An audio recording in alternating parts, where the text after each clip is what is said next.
상문, 동토, 잔치주당 요 세 가지는 사람을 잡아가. 상갓집 갔다 와서 아프거나 상갓집 갔다 와서 잘못돼서 돌아가신 분이 있다. 금방 내로 이런 게 상문이란 말이야. 이런 건 사람을 잡아간다고 표현을 해.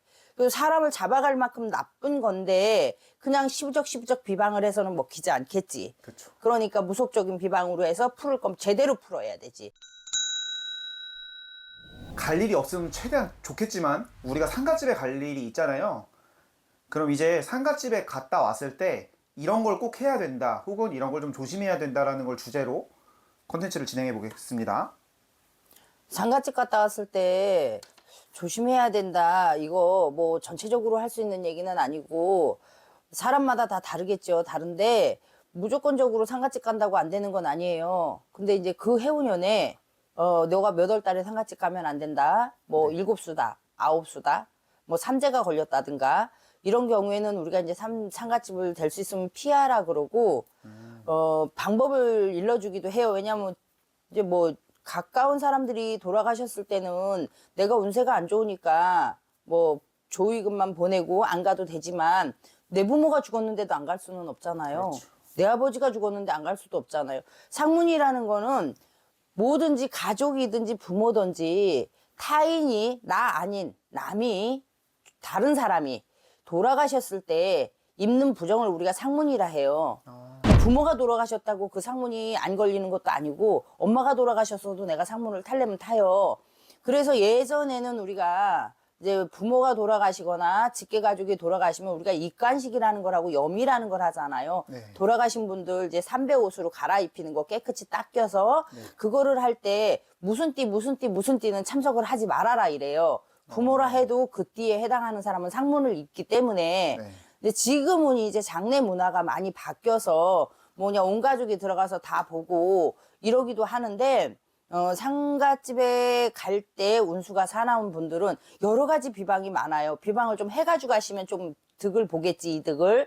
뭐 소금하고 고춧가루로 가져가시는 분도 있고, 뭐 개발을 가져가는 사람도 있고, 뭐 팥을 볶아서 가져가시는 분들도 있고, 뭐 붉은 고추, 숯, 이렇게 소금, 고춧가루 이렇게를 해서 가져가시는 분들도 있는데 어떤 때는 이 비방이 안 먹힐 때도 있어요.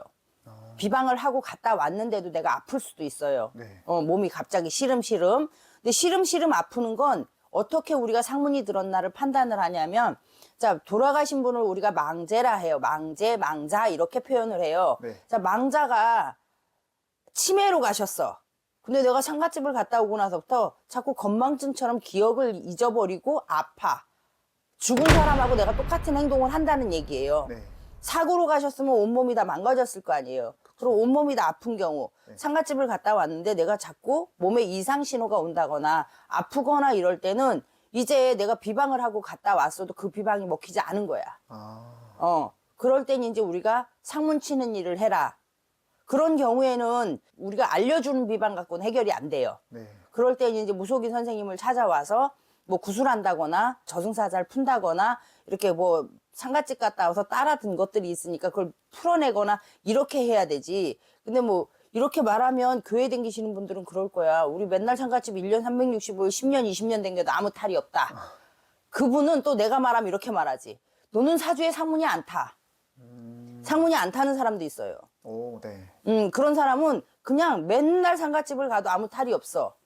자, 그런 분들 누구냐? 장례지도사.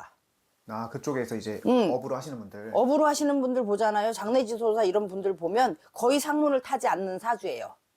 우리가 사주를 풀었을 때.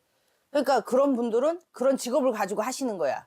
근데 일반인들이 갔다 왔을 때는 상문이 들었다 하면 제일 빨리 무속인을 찾아와서 상담을 하고 그 상문을 걷어내는 게 최고 효과적인 거지 다른 어떤 것도 해서 나는 방법은 없다고 생각해요.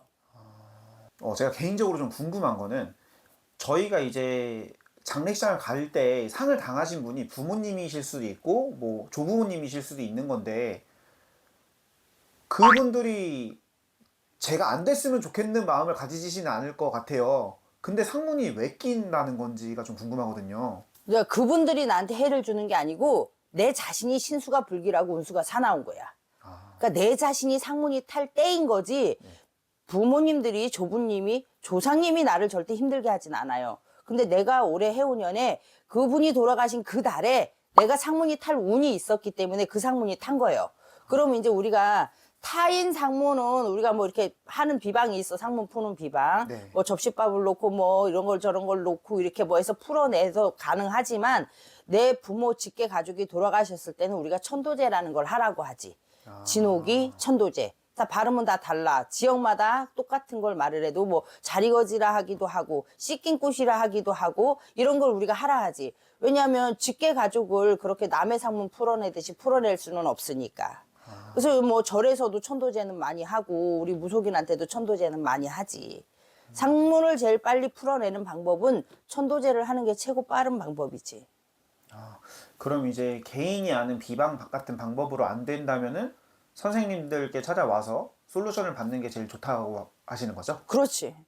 왜냐면 상문 자체는 일반인들이 어떻게 할 수 있는 게 아니야. 조상님들은 그리고 그냥 나를 좀 알아달라고 나를 쿡쿡쿡쿡 찌르거든. 네. 근데 우리가 이제 주당이라 나쁜 살이 내린다 해.